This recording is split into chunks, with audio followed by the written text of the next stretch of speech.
नमस्कार बंधुगण आपण मानक स्वागत आम यूट्यूब चैनल उड़िया एडवांस को। आज वीडियो माध्यम आम मैंने जानवु किपरि भाव में तहसील ऑफिस को न जाए घरे बसी ऑनलाइन रे एससीबीसी सर्टिफिकेट को एप्लाई करिवे। ऑनलाइन एससीबीसी सर्टिफिकेट एप्लाई करिवार प्रोसेस को स्टेप बाय स्टेप भल भाव में बुझिबु। तेबे वीडियो आरंभ करिया पूर्व आपण मानकु गोटे छोट अनुरोध कि आपण मैंने जदि आम चैनल उड़िया एडवांस को प्रथम थर पर आसचंती तेबे आगामी दिन समस्त ऑनलाइन फॉर्म एप्लाई नोटिफिकेशन और इनफॉर्मेटिव वीडियो नोटिफिकेशन प्रथमे पाइबा आज ही आम चैनल को सब्सक्राइब करंतु। तेबे आसन बंधुगण वीडियो को आरंभ करिवा। वीडियो को आरंभ करिवा पूर्व प्रथमे आपण माने आपनको फोन किंबा लैपटॉप रो जेकोसी गोटे ब्राउजिंग वेबसाइट को ओपन करंतु। यहाँ पर आपण माने आपनको ब्राउजर सर्च बार रे सर्च करिवे ई डिस्ट्रिक्ट उड़ीसा। ई डिस्ट्रिक्ट उड़ीसा को सर्च करिया परे जो वेबसाइट टी प्रथमे आसीबो अर्थात एही वेबसाइट टी जार नाम होउची e-districtodisha.government.in ए वेबसाइट को आपण माने क्लिक करिवे। ए वेबसाइट टी को क्लिक करिया परे आपण मानकु गोटे एही परि भाव रे इंटरफेस टी आसीबो। एही इंटरफेस टी आसिया परे आपण माने राइट साइड रे देखा जाउथबा थ्री बार ऊपर क्लिक करिवे। थ्री बार ऊपर क्लिक करिया परे सेठारे आपण मानकु लॉगिन पई गोटे ऑप्शन टी देखै जिवो। या परे आपण माने लॉगिन ऑप्शन ऊपर क्लिक करंतु। लॉगिन ऑप्शन ऊपर क्लिक करिया परे आपनका सामने रे एही परि गोटे इंटरफेस टी सृष्टि होबो। जदि आपण माने सर्विस प्लस रे प्रथम थर पई विजिट करछंती तबे आपनका पाखरे कोनोसी लॉगिन आईडी किंबा पासवर्ड नथिबो। सेति आसतु प्रथमे आपण नुआ यूजर मानक पई रजिस्टर प्रोसेस जानिबा। नुआ यूजर माने रजिस्टर करिया पई राइट साइड रे थिबा रजिस्टर बटन ऊपर क्लिक करंतु। ता ऊपर क्लिक करिया परे आपनका सामने रे किछि एही परि भाबरे रजिस्ट्रेशन इंटरफेस टी आसीबो। जोंथरे प्रथमे फुल नेम जगह आपण आपनकर नाम टी एंटर करिवे। ईमेल आईडी रे आपण आपनकर वैलिड ईमेल आईडी टी देबे। मोबाइल नंबर टी देबे। यहाँ पर पासवर्ड जगह एठारे दिया जाइथिबा इनफॉरमेशन हिसाब रे गोटे 9 कैरेक्टर विशिष्ट पासवर्ड टी को तैयारी करिवे। जोंथरे आपनकर गोटे कैपिटल लेटर गोटे स्मॉल लेटर एवं किछि स्पेशल न्यूमेरिकल मध्य रहिथिबो। आईडी पासवर्ड क्रिएट कर सारिया परे आसंतु आमे माने लॉगिन प्रोसेस आरंभ करिवु। लॉगिन प्रोसेस टी को आरंभ करिया पई आपण माने लॉगिन ऑप्शन ऊपर क्लिक करंतु। लॉगिन ऑप्शन ऊपर क्लिक करिया परे आपण मानकर द्वारा सृष्टि कर दैथिबा लॉगिन आईडी एवं पासवर्ड जरिया रे आपण माने एठारे निजर आईडी को लॉगिन करनियंतु। तोळे दिया जाइथिबा कैप्चा कोड सहाय्य रे आपण माने कैप्चा कोड को भलो भाव रे भरै नियंतु। एहा परे निजर आईडी को लॉगिन करंतु। आम्भे माने एठारे हमर कैप्चा कोड टी को भरि सरचु। कैप्चा कोड टी को भरि सारिया परे लॉगिन ऑप्शन ऊपर क्लिक करंतु। लॉगिन ऑप्शन ऊपर क्लिक करिया परे आपनका सामने रे एही परि भाव रे गोटे इंटरफेस टी आसीबो। जो जहार राइट साइड रे आपण मानकर अकाउंट रो नाम टी को शो करूथबो। अकाउंट रे लॉगिन कर सारिया परे आपण माने लेफ्ट साइड रे थिबा ऑप्शन अप्लाई फॉर सर्विसेज ऊपर क्लिक करंतु। अप्लाई फॉर सर्विसेज ऊपर क्लिक करिया परे तळे आस्तुवा व्यू ऑल सर्विसेज ऊपर क्लिक करंतु। यहाँ पर आपन सम्मुख में यही भाव में गोटे इंटरफेस टी आसीजिवो। जेहेतु आमे माने एठारे एससीबीसी सर्टिफिकेट एप्लाई करछे तो सर्च बार रे एससीबीसी बोली टाइप करंतु। यहाँ पर आपन सम्मुख में इश्यूएंस ऑफ एससीबीसी सर्टिफिकेट नाम रे गोटे लेखाटी आसीबो। ता ऊपर आपण माने क्लिक करंतु। क्लिक करिया परे आपन सम्मुख में यही भाव में गोटे इंटरफेस आसीबो। जोंथरे आपन को एप्लिकेशन फॉर्म रो नेक्स्ट स्टेप बा प्रोसेस को फॉलो करिया पई पड़िबो। यार परवर्ती स्टेप रे आपण मानकु प्रथमे आपनकर पर्सनल डिटेल्स फिलअप करिया पई पड़िबो। पर्सनल डिटेल्स रे प्रथमे आपण सॉल्यूटेशन रे आपनको जेंडर हिसाब रे श्री बा श्रीमती किंबा मिस को सिलेक्ट करि परंती। मु एठारे आपण मानकर इन्फॉर्मेशन पई जे कोनसी गोटे रैंडम ना हिसाब रे श्री बोली सिलेक्ट करूची। यहाँ पर आपण माने आपण मानकर नाम देबे। एथारे मु आपनकर इन्फॉर्मेशन पई गोटे ना को फिलअप करूची।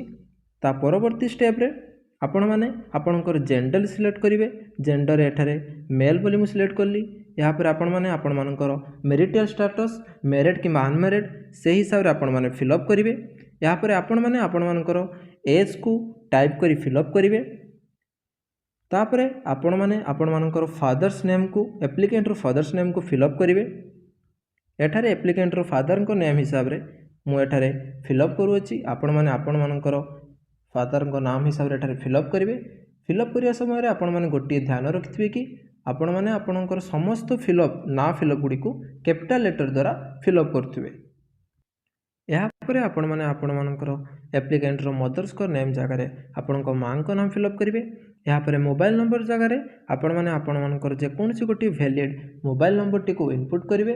मु एठार एप्लिकेंटर मोबाइल नंबर टी को इनपुट करूँगी।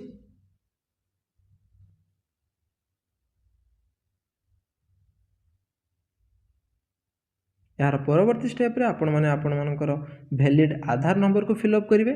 आधार नंबर टी आपण मैंने एठारे मैंडेटरी नथिले मध्य आपण मैंने चेष्टा करिए जेमिति हो आपणकर आधार नंबर टी को फिलअप करेंगे।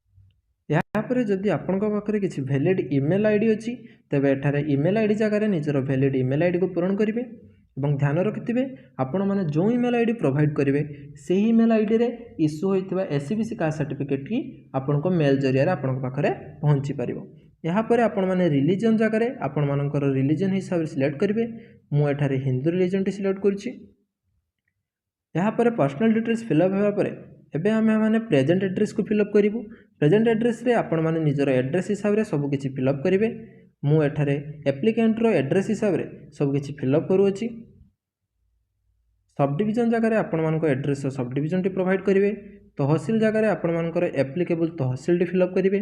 विलेज जगह आपण माने जो जगह जो गाँव रे बसती बसवास करुछंती से अंचल टी को फिलअप करेंगे। विलेज स्थान रे आपण माने जो अंचल बास करुछंती किंबा जो ग्रामर बासिंदा से नाटी को खोजी से स्थान टी को पूरण करेंगे। निजर विलेज टी को पूरण करिया परे आरआई स्थान रे आपण को उक्त ग्राम प्रति उपयुक्त आरआई टी शो करूथो आपण ताको सिलेक्ट करेंगे। जदि आपण को ग्राम टी लिस्ट न थाए तबे एठारे क्लिक हेयर ऊपर सिलेक्ट करी आपणकर ग्रामर नाटी को मैनुअली टाइप करेंगे। जेहेतु एठारे आमर ग्रामर ना लिस्ट अच्छी से आम एटा को सिलेक्ट करूँ ना। यापर आपण मैंने आपणकर हाउस नंबर किंबा स्ट्रीट नेम देवे। जदि आपण आपणकर हाउस नंबर किंबा स्ट्रीट नेम जानी नाहंती तबे आपण मैंने आपणकर ग्रामर ना मध्य एठारे टाइप करि पारे। यापर आपण मैंने आपणकर विलेज रो पोस्ट ऑफिस ना जगह आपणकर पोस्ट ऑफिस नाटी को देवे। यापर आपण मैंने आपणकर अंचल पुलिस स्टेशन जगह आपणकर पुलिस स्टेशन नाटी को फिलअप करेंगे। यापर आपण मैंने आपण को उपयुक्त पिन टी को प्रोवाइड करेंगे। पिन टी को प्रोवाइड कर सारिया परे आमे माने नेक्स्ट स्टेप रे लोकेशन डिटेल्स हिसाब रे प्रेजेंट एड्रेस को आपण माने जदि गाँव रे बास करते तबे रूरल बोली सिलेक्ट करेंगे और जदि शहर रे बास करते तबे अर्बन बोली सिलेक्ट करेंगे। आपण माने आपण मानकर अंचल हिसाब रे ताहाकू सिलेक्ट करि परिबे। जेहेतु हमर एप्लिकेंट जनक ग्राम रे बसवास करूछंती सेठी पई आमे एठारे रूरल बोली सिलेक्ट कलु। यापर आपण माने पुणी थरे आपणकर डिस्ट्रिक्ट को सिलेक्ट करेंगे। यापर पुणी आपण माने आपणकर ब्लॉक को सिलेक्ट करेंगे। करेस्पोंडिंग ग्राम पंचायत जीपी जो लिखाई एठारे आपण माने आपणकर ग्राम पंचायत को सिलेक्ट करेंगे। ग्राम पंचायत को सिलेक्ट कर सारिया परे आपण मानकु विलेज लिस्ट रे क्लिक कले आपण मानकर ग्राम लिस्ट मध्य शो करूथो आपण माने ताहाकू सिलेक्ट करेंगे। तापरे आसीबो सबमिटर डिटेल्स। सबमिटर डिटेल्स रे आपण मानक बयस जदि 18 वर्ष ऊर्ध्व होइथिबो सेथिरे सबमिटर निजे ही एठारे एप्लिकेंट होइथिबा हेतु सेठारे आपण येस बोली ऑप्शन उपरे क्लिक करेंगे। जदि एप्लिकेंटर बयस 18 वर्ष कम होइथिबो तबे एठारे नो बोली सिलेक्ट करेंगे और सबमिटर ने एवं तांको सहित आपणकर रिलेशन को मध्य एठारे टाइप करेंगे। जेहेतु एठारे आमर एप्लिकेंट जनकर बयस 18 वर्ष ऊर्ध्व अच्छी से आम्भे माने एठारे सबमिटर येस बोली सिलेक्ट करूँ। यापर अदर डिटेल्स रे आपण माने आपणकर गोटे recent passport size photograph T को अपलोड करेंगे जार साइज टी 20 KB रु बेसी होइथिबो एवं 250 KB रु कम होइथिबो। एही क्षेत्र रे बहुत जण एप्लिकेंट मानकर असुविधार सम्मुखीन होइथांती जे तांकर फोटोटी 250 KB रु अधिक होइथाय। तो ए क्षेत्र रे आपण माने गूगल ले जाई सिंपली इमेज रिड्यूसर बोली सर्च करेंगे और सेठारे आपणकर उपयुक्त फोटोटी को अपलोड करी ताहाकू 250 KB मध्य रिड्यूस करें। रिड्यूस फाइल टी को आपण माने एठारे अपलोड करि परिबे। अपलोड कर सारिया परे आपण माने नेक्स्ट स्टेप रे जे कोनोसी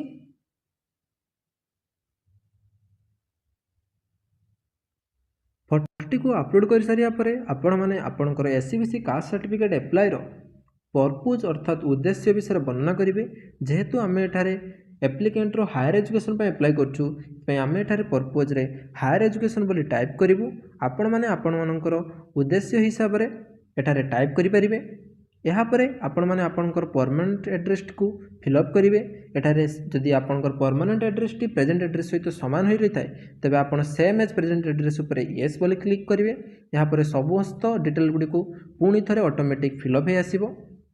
यहाँ पर पुणी थरे आपणकर परमानेंट एड्रेस टी अर्बन बा रूरल हिसाब रे सिलेक्ट करेंगे। यहाँ पर जहाँ इनफॉरमेशन गुडी को आपण पूर्व थरे फिलअप करथिले सेही हिसाब रे इनफॉरमेशन गुडी को पुणी थरे फिलअप करिनेबे।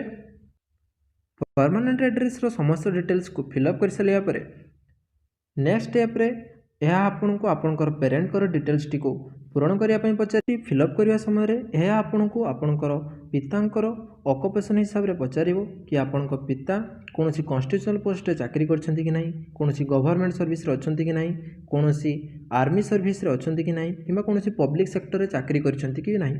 जेहेतु एठारे हमर एप्लिकेंट टी कर बापा कौनसी मध्य पोस्ट नहांती से आम एठारे ऑप्शन रे समस्त ऑप्शन रे नो बोली सिलेक्ट करिवु एवं तार परवर्ती स्टेप को आगेइबु। समस्त ऑप्शन को नो बोली सिलेक्ट कर सारिया परे यहाँ पर आपण माने कास्ट डिटेल को आसीबे। कास्ट डिटेल्स रे आपण प्रथमे कास्ट ऑप्शन टी को ऊपर क्लिक करिवे। यहाँ पर उपयुक्त ऑप्शन गुडी मध्यरु आपण माने आपणकर उपयुक्त कास्ट टी को प्रथमे सिलेक्ट करनेबे। एठारे उपयुक्त एप्लिकेंट कर कास्ट हिसाब रे आमे माने एठारे कास्ट सेक्शन टी को फिलअप करिछु। सबकास्ट रे आपण मानकर जदि कोनोसी सबकास्ट थिबो ते आपण फिलअप करिवे। एठारे एप्लिकेंट जनकर कोनोसी सबकास्ट नाही। रिजोल्यूशन ऊपर क्लिक करिया परे आपण मानकु जो नंबर टी शो होउथबो ताहा पर आपण माने क्लिक करिवे। यहाँ पर रिजोल्यूशन डेट ऊपर सिलेक्ट करिया परे आपण मानकु गोटे नंबर टी शो करथो आपण माने सिंपली ताहारी ऊपर क्लिक कर लेबे। यहाँ पर सीरियल नंबर एवं ऑक्युपेशनल बैकग्राउंड थिबा सेक्शन को आपण माने सही पर यहाँ पर ब्लैंक रहिया पई देबे। यहाँ पर डिक्लेरेशन प्लेस रे आपण माने आपण मानकर विलेज कर नाम टी को आउ थरे टाइप करि नेबे। यहाँ पर आई एग्री लेखा थिबा सेक्शन टी ऊपर टिक मार्क टी को देबे। आपण माने आपण मानकर समस्त इनफॉरमेशन को आउ थरे चेक करि सारिया परे तळे दिया जाइथिबा कैप्चा कोड रे आपण माने कैप्चा टी को भरि नेबे। कैप्चा कोड टी को फिलअप कर सारिया परे तळे लेखा आस्तुवा सबमिट ऑप्शन टी ऊपर क्लिक करिवे। जेमिति कि आपन को वीडियो रे देखा जाउची सबमिट ऑप्शन टी ऊपर क्लिक करिया परे यह आपन को आ गोटी इंटरफेस सामने ओपन करैबो। एही इंटरफेस रे आपन को द्वारा पूर्व इंटरफेस रे फिलअप कर जाइथिबा समस्त डिटेल्स गुडी को पुणी थरे भल भाव शो करोथबो। आपण माने दया करी एठारे आपन को द्वारा फिलअप कर जाइथिबा समस्त इनफॉरमेशन गुडी को पुणी थरे रीचेक करि नेबे। रीचेक संपूर्ण होगा पर आपण मानकु तळे गोटे ऑप्शन देखा अटैच एनेक्स्ड ऑप्शन टी ऊपर क्लिक करिवे। यह आपन को अन्य गोटे नुआ इंटरफेस सम्मुखरे उपस्थापन कराइबो। अटैच एनेक्स्ड ऊपर क्लिक करिया परे आपण को सामने रे एही परि भाबरे गोटे इंटरफेस टी देखा जिवो। एही इंटरफेस रे आपण मानकु स्टार मार्क थिबा आइडेंटिटी प्रूफ टी निश्चित भाव रे देबा पई पड़िबो जेउथिरे आपण माने आपणकर आधार कार्ड टी को सबमिट करिवे। आधार कार्ड को सबमिट करने पूर्व आपण मैंने यही इनफॉरमेशन टी को ध्यान सह शुणु। जदि आपण घर जमीपटाटी आपण बापा नाम अच्छी तेबे केवल आपणकर आधार कार्ड टी को गोटे PDF बन एठारे सबमिट करें। जदि आपण घर जमीपटाटी आपण जेजेबापा नाम अच्छी तेबे आपण गोटे PDF रे आपण आधार कार्ड एवं आपण बापांकर आधार कार्ड को मर्ज करी एठारे सबमिट करें। जदि आपण घर जमीपटाटी आपणकर जेजेबापा बापा अर्थात अणजेजेबापा नाम अच्छी तेबे गोटे PDF रे आपण निजर आधार कार्ड बापांकर आधार कार्ड ता सहित निजर जेजेबापा आधार कार्ड को मर्ज करी गोटे PDF माध्यम एठारे सबमिट करें।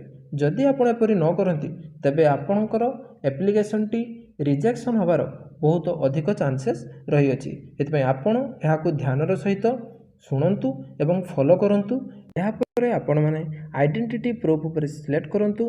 एठार आइडेंटिटी प्रूफ बोली सिलेक्ट करूँ एवं चूजन फाइल उपर पूर्वर बनै रखि पीडीएफ फाइल टी को अपलोड कर दिंतु। यापर सेल्फ डिक्लेरेशन आकार आपण मैंने पूर्वर ऑनलाइन रे डाउनलोड कर रखि सेल्फ डिक्लेरेशन फॉर्म को फिलअप करी तार पीडीएफ को एठारे चूजन फाइल रे अपलोड करि परिबे। यह द्वारा आपणकर एप्लिकेशन रिजेक्शन होबार चांसेस बहुत कम थाए। यापर आपण मैंने कॉपी ऑफ आरओआर रे सिलेक्ट करी आपण घर जमीपटा और ता सहित पाउती को सिलेक्ट करी एठारे चूजन फाइल रे पीडीएफ टी को अपलोड करि परिबे। समस्त फाइल को अपलोड कर सारिया परे आपण मैंने तले लेखा आसुवा सेव एनेक्सचर उपर क्लिक करी यहा को सेव करि नेबे। सेव एनेक्सचर उपर क्लिक करिया परे यह आपण को अन्य गोटे पेज को रिडायरेक्ट करि नै जिवो। एही पेज रे आपण माने पूर्वर फिलअप करथिया समस्त इनफॉरमेशन को पुणी थरे शो करिवो। आपण इनफॉरमेशन गुडी को चेक कर सारिया परे आपण माने तळे लेखा आसुवा सबमिट बटन उपर क्लिक करिवे। सबमिट बटन उपर क्लिक करिया परे यह आपण को अन्य गोटे पेज को रिडायरेक्ट करिवो जहा आपण को सम्मुख रे गोटे एक्नॉलेजमेंट टी प्रस्तुत करी देखैबो। एही एक्नॉलेजमेंट फॉर्म टी परवर्ती समय रे आपणकर एप्लिकेशन रो स्टेटस किंबा ताहाको डाउनलोड करिया पई कि बहुत काम रे आसीबो। सेति पई आपण माने एहा को प्रिंट किंबा एक्सपोर्ट टू पीडीएफ सेक्शन ऊपर क्लिक करी एहा को सेव करी रखि नेबे। एप्लाई करथिबा ऑनलाइन कास्ट सर्टिफिकेट रो स्टेटस जानिबा पई एवं ताको ऑनलाइन डाउनलोड करिवार समस्त प्रोसेस आमे अन्य गोटे वीडियो माध्यम रे हम चैनल अपलोड करियछु। आपण ताहाको मध्ये देखि जानि परिबे। आशा करूचे आपण मानको पई वीडियोटी बहुत हेल्पफुल हेथिबो। जदि आपण मानको पई हम वीडियोटी हेल्पफुल हेथाय तबे निश्चित रूपे हम चैनल उड़िया एडवांस को लाइक शेयर एवं सब्सक्राइब करिवे। जय हिंद जय जगन्नाथ।